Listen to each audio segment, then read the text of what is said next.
Happy Thursday. BJ will be out there today, and so will everybody else. What you guys got? What does Garrett's ramp up this week look like? Get him back. What do you mean as far as just what he's doing? Yeah. How much are you putting on his plate, I guess, this week? Sorry, Tyler. As much as we can, but it's going to be health related. So see how the day goes and take it day by day. See how he's doing this week. But he's doing well. What are the kind of mile markers for Kyler this week to get him on the field on Monday? Get him fully healthy, play. Nick was talking about yesterday that you holistically were talking about how to close out games better. Is there any insight you could share with us about what maybe the secret ingredient that might have been missing is?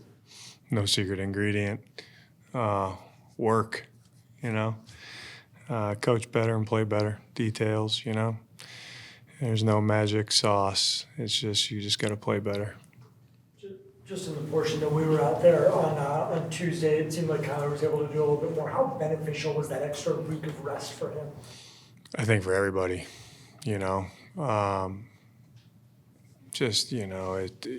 your health bucket, you start playing games and the train's rolling. I think for everybody, I actually thought, well, you guys leave at that point, but the offense versus defense was the pace was really good.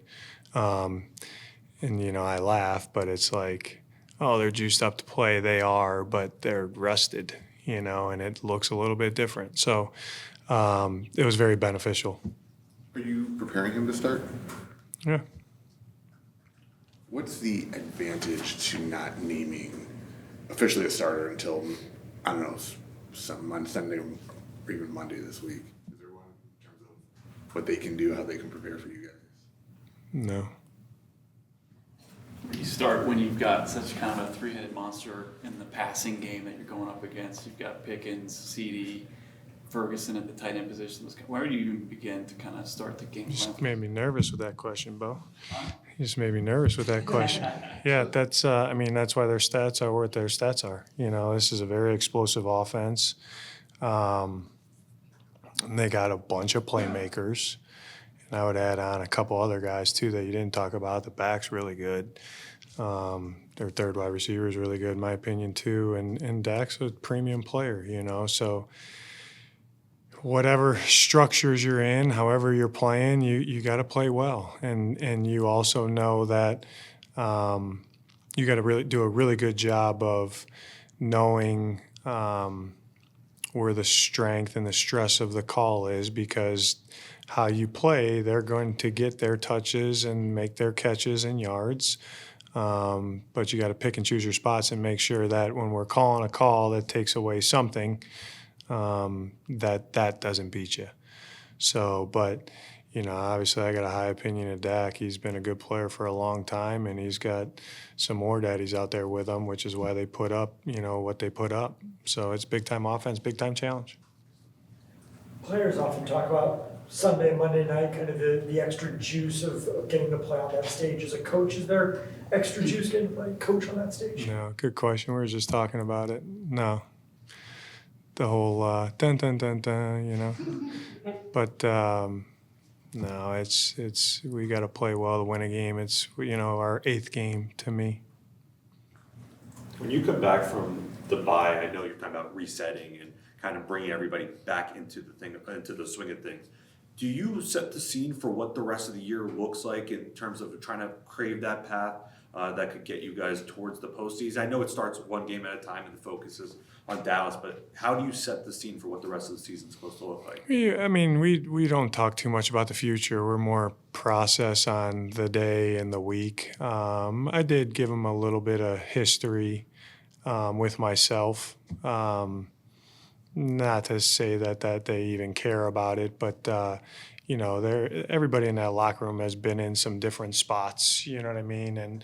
And that's not to, deflect or give them hope or anything like that. They know they're pro football players. Like they want to play well and win a game.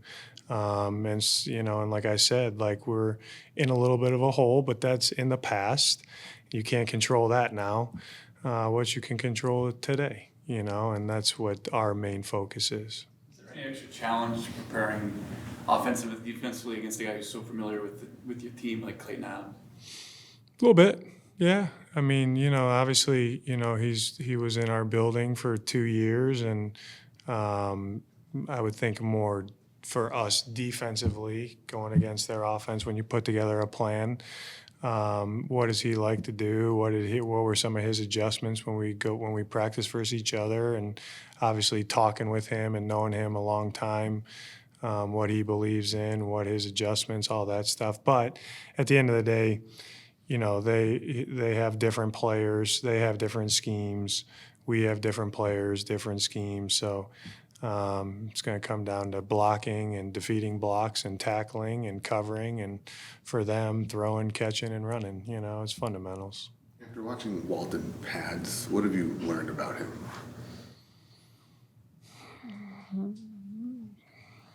I don't know. Nothing really. I mean, what do you mean in pads? You watch him practice, just kind of. Yeah, he's explosive. He's violent. Plays with good pad level. He's doing well. Clayton's done a really good job with that Cowboys rushing attack. You've always had a very high opinion of Clayton. Can you talk about why, maybe if there was a moment where you were coaching with him and you were like, okay, like this guy is what it takes to be a coordinator, and then so on and so forth? He's a good coach and he works at it, and he does a really good job. They got good players on that O-line. They're highly invested, highly drafted. They got a good back. They got good scheme. You know what I mean? So they do a good job. There's no doubt. But he's on the details, and he's got a brain that can see the big picture, but also boil it down to the main thing too. With what you were talking about, with Zach's question, when you have been in buildings where there's been a difficult start and it's turned out, what has been the key to making that possible rather than having it spiral in the wrong direction? Stick with what you're doing, if you think that's right, I did tell, that's a good question, Teo, and to you, Zach. Like I've been on both sides throughout my career of digging a hole and getting out of it, being way out of the hole and getting in it. You know what I mean? So you're 5-2 and lose 7 in a row. That doesn't feel so good. I've been 1-5 and won a playoff game. There's different experiences, and every team's a little bit different. And I think the main thing for us is you can't look into the future. You can't look back now. We are where we are. We got to do everything that we need to do to try to win a game. You know what I mean? And that's our sole focus. What's the Walter's progression just from draft time, summer to now? What has been the benefit for him kind of sitting back and being able to watch and now getting out of the field? Yeah, I mean, you got to spin a positive with that one because he's missed a lot of time, So the benefit when he does get out there, get to play, is learning experiences from game reps, But he's got to see and watch, and we've kept him up to speed. You know what I mean? It's not fun for a player to not be healthy to go out and play. All of our guys, BJ being back today, he'll be excited to be out there because when you're not, it's hard to mentally stay positive because you can't do what you love to do. So honestly, it sucks. But you have to try to, still learn and maximize yourself as a player just without playing, which is a challenge. You know what I mean? So the most fun that he's had in our building since we drafted him have been these last couple of weeks because he's on the grass. So that's good for him. That's good to see him smile and be out there. It's been a while since BJ was on the field, and he was playing well before he got hurt. So when he's healthy enough to play in a game, what do you know about him as a player that he's going to bring to that room? Yeah, I mean, he plays extremely hard, and he can rush, and he can set violent edges, and he knows what to do. So we'll see where he's at. He hasn't played football in a long time, So I'll have my eye on him, and we'll progress him the right way. And like I said, I think yesterday or 2 days ago, it probably won't be linear, But we'll take it one day at a time, and hopefully he's out there soon. Besides the conditioning aspect of not playing for that long, is rust a real thing in football? Will it take a little while to kind of get back into the actual mechanics of play. Yeah, when you just asked that, I think about when we first got here with the quarterback, mentally and physically healthy enough to play. The rust part that you're talking about, I think, when you don't play football for a while, you're going to, it takes you a little bit of time to get back in and feel the flow of football. That's natural, I think. And everybody's a little bit different by age, by position, by, what we're asking them to do. So, yeah, there'll be a, I don't want to say a learning curve, but the first time he's got to bend the corner off of a surgically repaired knee, I'm sure that's in his brain. You know what I mean? But why he's out there now, why he's practicing is we feel good and he feels good enough to go do that without hopefully thinking about it too much. But I'd be lying to say he's not going to be thinking about it. That's natural. You mentioned earlier in the week, talking to guys from the data and the analytics teams. I think we were talking about screen passing, but Was I right on it or no? you were right on it. But regardless of the Thank that God. specific area, Thank God. I'm just curious. Generally, Go ahead. Sorry. no, you go ahead. No, go ahead. You're curious why? Like obviously you watch so much film in a week and you're using that to analyze your team. How much do you use the data in terms of, the data team might say, hey, we're struggling at this play. Mm-hmm. How much does that kind of go into your? Yeah, I mean, we look at everything. You guys know I'm not a big stats guy. Wins and losses, that's number one, right? The ball to me is number two. Number three would be explosive plays. From there, I do look at everything, and so do all the coaches, and you see, where we're at in certain things. Why are we there? Because there can be a lot of, factors of, where you sit through 7 games, I guess, of why that is.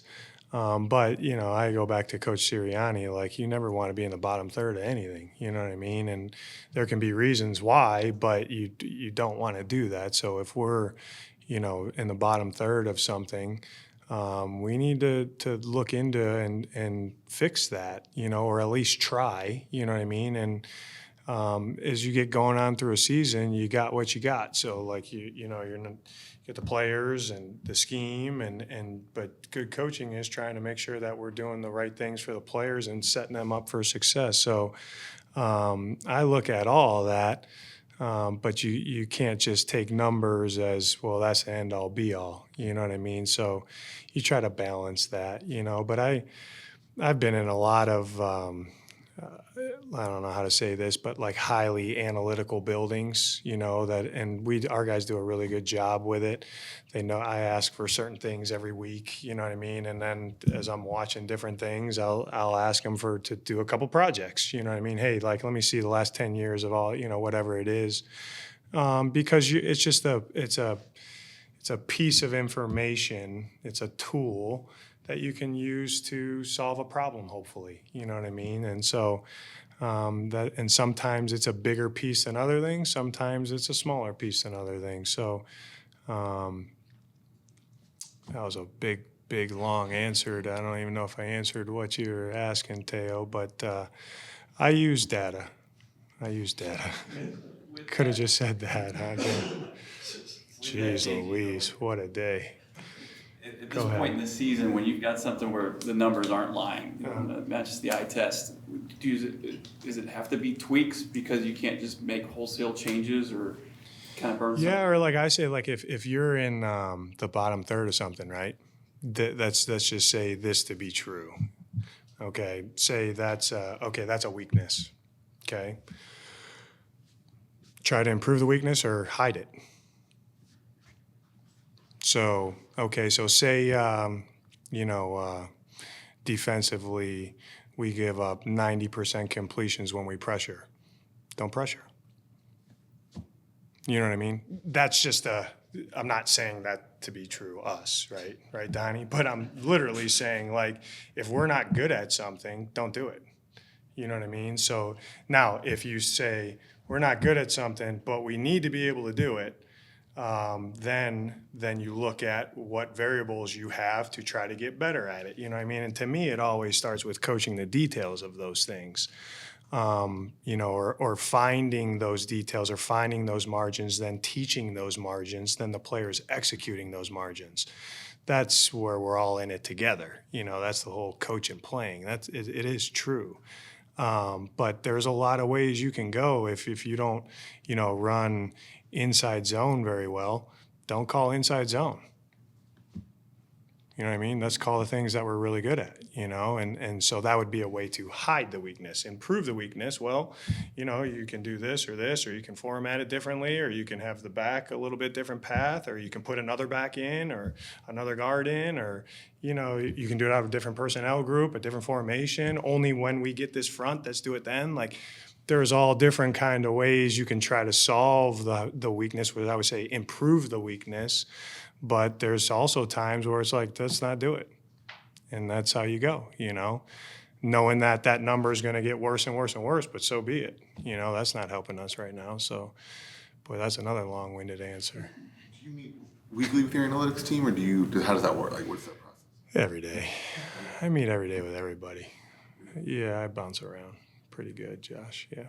How much more do the personnel conversations are with Monty with the trade deadline closing in? We talk. That's a good question, Tyler. We talk every day about it. You know what I mean? So, that's kind of him. But we talk about our team and all of our players every day.